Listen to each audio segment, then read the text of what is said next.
आज के इस प्रवचन में जानेंगे कि आखिर मुख्य द्वार पर जल छिड़कने का समय क्या होता है और सही विधि क्या होती है। किस समय हमें जल छिड़कना चाहिए। क्या मुख्य द्वार पर जल छिड़कने के लिए स्नान करना जरूरी है या बिना स्नान किए भी मुख्य द्वार पर जल का छिड़काव किया जा सकता है। झाड़ू लगाने से पहले या फिर झाड़ू लगाने के पश्चात जल छिड़कना चाहिए। और एक और प्रश्न आया है कि क्या मासिक धर्म में हम अपने घर के मुख्य द्वार पर जल का छिड़काव कर सकते हैं या मुख्य द्वार पर दीप दान कर सकते हैं। और जल से ही जुड़ा हुआ एक और प्रश्न है आपका कि मंदिर में जो प्रतिदिन हम एक जल रखते हैं उस जल का हमें क्या करना चाहिए, किस प्रकार प्रयोग करना चाहिए। क्या हम उसे खाने में प्रयोग कर सकते हैं या फिर हम किसी पौधे में डाल सकते हैं। उस जल का उपयोग किस प्रकार से होना चाहिए। और मुख्य द्वार पर जल छिड़कने से संबंधित आपका अगला प्रश्न है कि कई ऐसे लोग हैं जो कि फ्लैट में रहते हैं, कुछ ऐसे लोग हैं जो कि किराए के मकान में रहते हैं, एक ही कमरे में रहते हैं, तो उन्हें अपने घर पर मुख्य द्वार पर दीप दान किस प्रकार से करना चाहिए, जल किस प्रकार छिड़कना चाहिए, मतलब वह किस जगह को मुख्य द्वार मानकर वहां पर मुख्य द्वार से जुड़े हुए उपाय करें। तो आज की प्रवचन पूरी तरह से आपके प्रश्नों पर ही आधारित है, इसलिए बहुत महत्वपूर्ण है और ध्यान से जरूर सुनिए। तो आप जानते हैं कि मुख्य द्वार पर जल छिड़कने का सही समय क्या होता है और सही विधि क्या होती है। तो देखिए, यदि आप मुख्य द्वार पर जल छिड़कते हैं तो आपको ध्यान रखना है कि जल आप एक दिन पहले ही, मतलब रात को सोने से पहले एक पात्र में, कोई भी आप पात्र ले सकते हैं, जैसे कि आप एक तांबे का पात्र ले सकते हैं। तांबे का ना हो तो आप पीतल का ले, स्टील का ले सकते हैं, चांदी का ले सकते हैं। जो भी पात्र आपके पास उपलब्ध हो, एक लोटे में थोड़ा सा गंगा जल डाल दीजिए और उसके ऊपर शुद्ध जल भर दीजिए। और हाँ, गंगा जल ना हो तो भी परेशान होने की आवश्यकता नहीं है, सिर्फ शुद्ध जल से भी आप पात्र को भर सकते हैं। जल से भरे पात्र को अपने घर की रसोई में रख दीजिए। अब जैसे कि आप अगले दिन सुबह उठकर इस जल का छिड़काव अपने घर के मुख्य द्वार पर करेंगे। बहुत से भक्तों के प्रश्न आए हैं कि क्या हम स्नान से पहले ये जल छिड़क सकते हैं या फिर स्नान करना जरूरी है। देखिए, मुख्य द्वार पर जो सुबह सवेरे सबसे पहले जल छिड़का जाता है, जैसे कि जो रसोई में रखा हुआ जल होता है, ये एक तरीके से उपाय के तौर पर किया जाता है। घर में किसी भी प्रकार की परेशानी हो, किसी भी प्रकार के दुख दर्द रहता हो, गरीबी हो या फिर कलह क्लेश बहुत अधिक रहता है, मतलब किसी भी प्रकार की नेगेटिव ऊर्जा से आप परेशान हैं, बहुत समय से परेशानियां में ही घिरे हुए हैं, तो ऐसे में घर की रसोई में जल रखा जाता है और यही जल घर के मुख्य द्वार पर सुबह उठकर छिड़का जाता है। इस जल के छिड़काव से आपके घर की कोई भी परेशानी हो बहुत शीघ्र समाप्त हो जाती है। उपाय को करने से आपके घर में सुख समृद्धि भी आती है, कलह क्लेश से भी मुक्ति मिलती है, बीमारियों से भी मुक्ति मिलती है। मतलब देखिए, किसी भी प्रकार की मानसिक परेशानी हो, शारीरिक परेशानी हो, आर्थिक तंगी हो या आपके घर में कोई वास्तु दोष हो, किसी भी प्रकार का ग्रह दोष हो, जैसे कि कई बार ऐसा होता है कि कई लोगों के ऊपर कई प्रकार के बुरे ग्रह दोषों का प्रभाव होता है, जिसकी वजह से घर में परेशानियां सदैव बनी रहती है। तो ग्रह दोषों के प्रभाव से भी आपको मुक्ति मिलती है, दोष और पितृदोष भी समाप्त होता है। इसके साथ ही जैसे कि बहुत से लोगों के प्रश्न होते हैं कि उनके ऊपर किसी ने कुछ कर करा दिया है, उनके परिवार में किसी भी प्रकार की पहले कोई परेशानी नहीं थी, किंतु अभी कुछ समय से परेशानियां लगातार आती ही जा रही हैं और कोई रास्ता नहीं मिल रहा है परेशानी से निकलने का। तो किसी के भी किए कराए तंत्र मंत्र का प्रभाव हो, किसी की बुरी नजर का प्रभाव हो, तो भी आपके इस उपाय से, मतलब इस एक लोटे जल से आपकी परेशानी स्वतः ही कुछ दिनों में नष्ट हो जाती है। तो यह घर की सभी परेशानियों से मुक्ति पाने का रामबाण और सबसे सरल, सबसे आसान उपाय होता है जो हमारे शास्त्रों में वर्णित है। तो अपने घर की रसोई में एक लोटा जल रखें रात में भरकर और प्रातःकाल जल्दी उठकर उसी जल से अपने घर के मुख्य द्वार पर छिड़काव कीजिए। अब जैसे कि बहुत से लोगों के प्रश्न आते हैं कि ये जल हमें किस समय अपने घर के मुख्य द्वार पर छिड़कना चाहिए।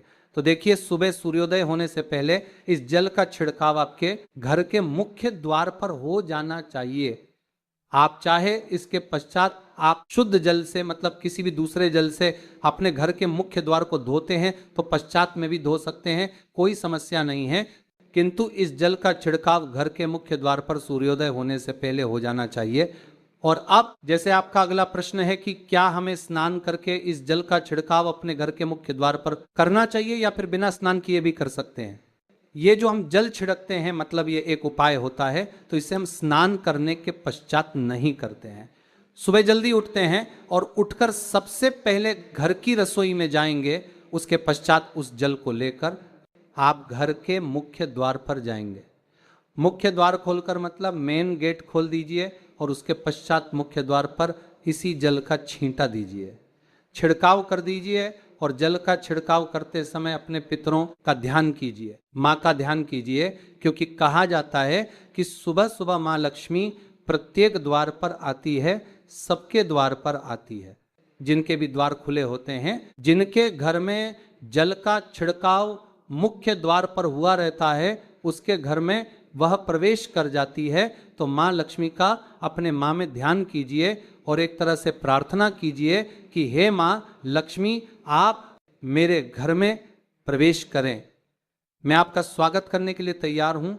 और इसके पश्चात अपने पितरों का ध्यान कीजिए, क्योंकि हमारे घर की जो दहलीज होती है वहीं पर पितरों का वास माना जाता है। तो जब आप दहलीज पर जल के छींटे देते हैं तो आपके पितर बहुत प्रसन्न हो जाते हैं और उनका आशीर्वाद भी आपको प्राप्त होता है। तो सुबह जो आप जल छिड़कें, इसके लिए स्नान करने की आवश्यकता नहीं है, बिना स्नान किए भी कर सकते हैं।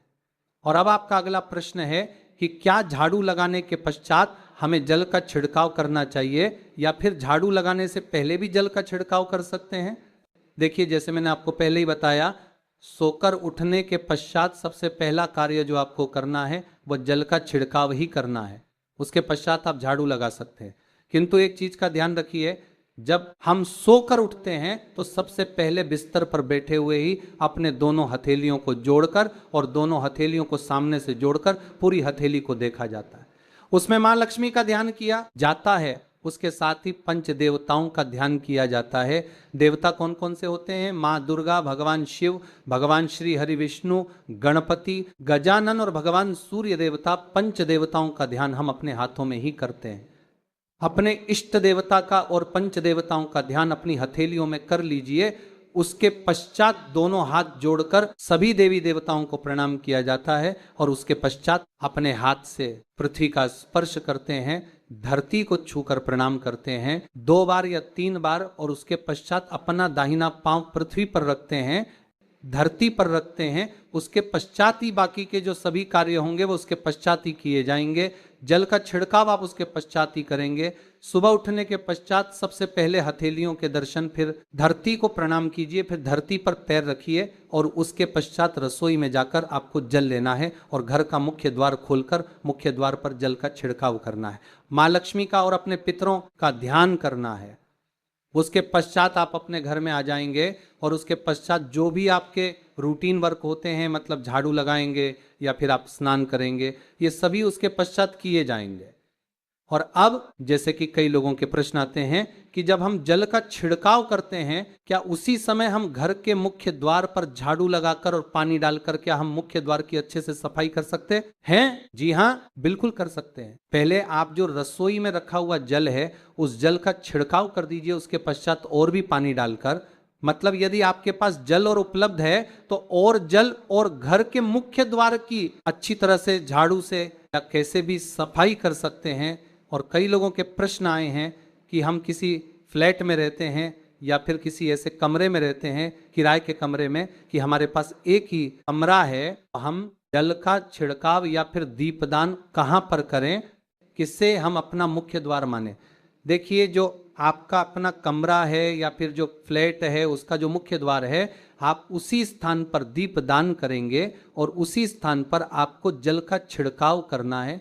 मतलब जहां पर आपका यदि एक ही कमरे का मकान है तो आपके कमरे का जो दरवाजा है वहीं पर आपको थोड़ा सा जल छिड़कना है और वहीं पर आप दीपदान भी करेंगे। आप अपने घर के, मतलब जो अपना कमरा है उसके बिल्कुल दरवाजे के पास ही करेंगे।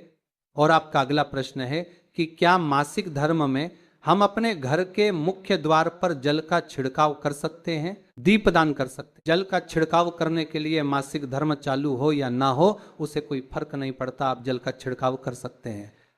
रही बात दीपदान की, तो दीपदान देखिए धार्मिक पूजा में आ जाता है, और धार्मिक पूजा हम बिना शुद्ध हुए नहीं कर सकते हैं। मतलब मासिक धर्म समाप्त होने के पश्चात ही आप कर सकते हैं। बाकी जल का छिड़काव आप कभी भी कर सकते हैं, कोई समस्या नहीं है। और अब आपका प्रश्न है कि क्या मंदिर में जो हम जल रखते हैं क्या वो रखना जरूरी है, और यदि हम रखते हैं तो उस जल का क्या करें। देखिए मंदिर में जल रखना बहुत जरूरी है। जल एक ऐसी चीज होती है जिसमें सभी प्रकार की जो एनर्जी होती है ऑब्जर्व हो जाती है। तो जो हम पूजा पाठ करते हैं, मंत्रों का जाप करते हैं या वहां पर प्रार्थना करते हैं, जो भी हमारे अपने मन की कामना भी कहते हैं, तो सभी चीज उस जल में समाहित हो जाती हैं। इसलिए पूजा करने से पहले घर के मंदिर में एक लोटा जल रखा जाता है, और उसके पश्चात दीपदान, मतलब एक दीपक प्रज्वलित कर दिया जाता है। यह अग्नि और जल का एक तरह से बैलेंस भी हो जाता है, और इसलिए शास्त्रों के अनुसार घर के मंदिर में एक लोटा जल भी सदैव होना चाहिए और दीपक भी प्रज्वलित करना चाहिए। तो अब इस जल का करना क्या चाहिए। देखिए हम जल रखते हैं, सुबह की पूजा में रखते हैं, मतलब सुबह जो हम पूजा करते हैं, प्रातःकालीन पूजा उस समय जल रखा जाता है, और वह जल हम अगले दिन उठाते हैं। मतलब जब आप अगले दिन पूजा करने जाते हैं, स्नान इत्यादि करने के पश्चात, तो आप उस जल को उठाते हैं। सबसे पहले तो उस जल का प्रयोग सुन लीजिए। आप अपने घर के सारे कमरों में, मतलब पूरे घर में उस जल का छिड़काव करते हैं। इससे आपके घर का शुद्धिकरण हो जाता है, क्योंकि वह बहुत ही पॉजिटिव एनर्जी से भरा हुआ जल होता है।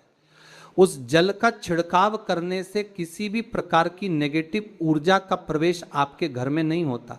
किसी भी प्रकार की परेशानी आपके घर में हो, यदि आप नियमित तौर पर उस जल का छिड़काव करें अपने घर में, तो निश्चित ही आप परेशानियों से मुक्ति पा जाते हैं कि यह कराएं। तंत्र मंत्र के प्रभाव से मुक्ति पा जाते हैं। इसका उपाय आप कर सकते हैं, जैसे कि घर में कोई बीमार है तो आप इस जल को उस व्यक्ति को पीने के लिए दे सकते हैं, और यह जल इतना पावरफुल होता है कि इस जल को पीने से बड़ी बीमारियों से, मतलब लंबी बीमारियों से भी धीरे धीरे राहत मिलने लग जाती है। कई बार होता है ना कि आप लोगों के प्रश्न आते हैं कि दवाई तो हम कर रहे हैं, किंतु दवाई हमें लगती ही नहीं है, दवाई का कोई प्रभाव ही देखने को नहीं मिलता। तो ऐसे यदि उस जल को पीने के लिए रोगी को दिया जाए तो बहुत अच्छी दवाइयां काम करने लग जाती हैं। और जैसे कि परिवार में यदि बहुत अधिक कलह क्लेश रहता है, सदैव आपस में सामंजस्य बनता ही नहीं है, आपस में हर बात पर मतभेद होता है, तो परिवार के सभी सदस्य इस जल में से यदि थोड़ा थोड़ा पीते हैं तो धीरे धीरे विचारों में परिवर्तन आने लग जाता है। पॉजिटिव विचार सभी के होने लग जाते हैं और आपस में समन्वय होने लग जाता है। कलह क्लेश और मतभेद सदैव के लिए समाप्त हो जाता है। और मंदिर में रखे हुए जल का अगला उपाय क्या है। देखिए, यदि आप कोई दुकान करते हैं, कोई व्यापारिक स्थल है आपका, तो प्रतिदिन इस जल में से थोड़ा सा जल ले जाकर दुकान पर, व्यापारिक स्थल पर छिड़काव कीजिए। इससे आपका दुकान, आपका काम बहुत अच्छा चलता है। मतलब किसी भी प्रकार की परेशानी आपके व्यापारिक स्थल पर नहीं आती है, क्योंकि जैसा मैंने आपको बताया, ये जो जल होता है बहुत पावरफुल होता है, बहुत पॉजिटिव होता है। तो इस जल का करने से बहुत सारी परेशानियां स्वतः ही समाप्त हो जाती हैं। जैसे यदि आपके दुकान पर किसी की नजर लगी है, बहुत से लोगों के प्रश्न आते हैं कि हमारे काम को किसी ने बांध दिया है, मतलब किसी की बुरी नजर ऐसी लग गई है कि पहले तो दुकान बहुत अच्छी चलती थी, अब नहीं चल रही है। तो आप इस उपाय, निश्चित ही बहुत जल्द ही आपको परेशानियों से मुक्ति मिल जाती है और दिन दुगनी रात चौगुनी आपके व्यापार में तरक्की होती है। और मंदिर में रखे हुए जल को आप अपने घर की रसोई में, खाना बनाने में, पीने में भी प्रयोग कर सकते हैं। किंतु खाना बनाने में प्रयोग तभी कीजिए जबकि आपके घर में बिल्कुल सात्विक भोजन बनता हो, मतलब लहसुन प्याज यदि आपके घर में बनता हो तो खाना बनाने में इस जल का प्रयोग नहीं किया जा सकता है। फिर आप इस जल को थोड़ा थोड़ा परिवार के सदस्य मिलकर ग्रहण कर सकते हैं और बचे हुए जल को आप अपने घर में पौधों में डाल सकते हैं। तो देखिए, ऐसा नहीं है कि मंदिर पर रखा हुआ जल बेकार होता है, किसी काम का नहीं होता है। बहुत सारे उपयोग इस जल के होते हैं। यदि हम सही तरीके से प्रयोग करें तो अपने जीवन की बहुत सारी परेशानियों का समाधान मात्र इसे एक लोटे जल से हम कर सकते हैं। तो ध्यान रखिए कि मंत्रों से अभिमंत्रित जल बहुत महत्वपूर्ण होता है, बहुत शक्तिशाली होता है और हमारे घर के मंदिर पर रखा हुआ जल देवताओं का आशीर्वाद होता है, क्योंकि पूरे समय वह देवताओं के पास होता है, देवता वहां पर रहते हैं। तो उस जल में हर प्रकार की शक्ति समाहित होती है, जो कि पॉजिटिव शक्तियां होती है। और इस जल का प्रयोग यदि हम सही तरीके से करते हैं, मतलब उसको पीने में करते हैं, खाना बनाने में करते हैं, घर में जल का छिड़काव करने में करते हैं, तो इससे हमारी समस्याओं का समाधान होता है। और यदि कोई भी कार्य नियमित तौर पर मतलब प्रतिदिन किया जाता है तो उसका हमें लाभ प्राप्त होता है। कभी कभी तो निश्चित ही आपको उतना लाभ दिखाई नहीं देगा, किंतु यदि आप नियम बना लेंगे कि हर रोज उसी जल से घर में छिड़काव करना है, घर में प्रत्येक व्यक्ति को थोड़ा थोड़ा पीने के लिए देना है, बचे हुए जल को पौधों में डाल दीजिए, दुकान पर छिड़क दीजिए, अपने घर के व्यापारिक स्थल पर छिड़काव कीजिए, बच्चों की बुक्स सेल्स में, अपने घर की तिजोरी में, हर जगह इस जल का छिड़काव कीजिए और नियमित तौर पर कीजिए। चमत्कार आपको निश्चित ही देखने को मिलेगा। इसी प्रकार से जो रसोई में रखा हुआ जल होता है उसका छिड़काव अपने घर के मुख्य द्वार पर कीजिए, तो इसका भी आपको लाभ बहुत ही शीघ्र दिखाई देगा। किंतु इसे अपने रूटीन में शामिल करना होगा, प्रतिदिन नियम से यह कार्य करना होगा, तभी आपको लाभ देखने को मिलेंगे। और हाँ, कई लोगों के प्रश्न आते हैं कि मंदिर पर जो रखा हुआ जल होता है, तो जब हम अगले दिन उठाते हैं तो उसमें कई बार कुछ चीजें पड़ जाती हैं, ही कीड़े मकोड़े पड़ जाते हैं क्योंकि खुला होता है। तो क्या हम उसे ढक सकते हैं? जी हाँ, बिल्कुल ढक सकते हैं। जब आप पूजा करते हैं सुबह के समय, तो जब तक पूजा कर रहे हैं, जब तक मंत्रोच्चारण कर रहे हैं, तब तक जल खुला रखिए। और उसके पश्चात जैसे कि आप पूजा पर से उठते हैं, तो उससे पहले जल को किसी भी प्लेट से या कटोरी से ढक दीजिए। फिर जब आप अगले दिन उस जल को उठाएंगे तो बिल्कुल शुद्ध और साफ सुथरा जल आपको मिलेगा और उस जल का प्रयोग आप अपने किसी भी कार्य में कर सकते हैं। आशा है कि आज की इस प्रस्तुति में बताई गई जानकारी आपको अच्छे से समझ आ गई होगी। और ऐसे रोज प्रवचन सुनने के लिए सब्सक्राइब जरूर कीजिए। बोलो जय मां लक्ष्मी।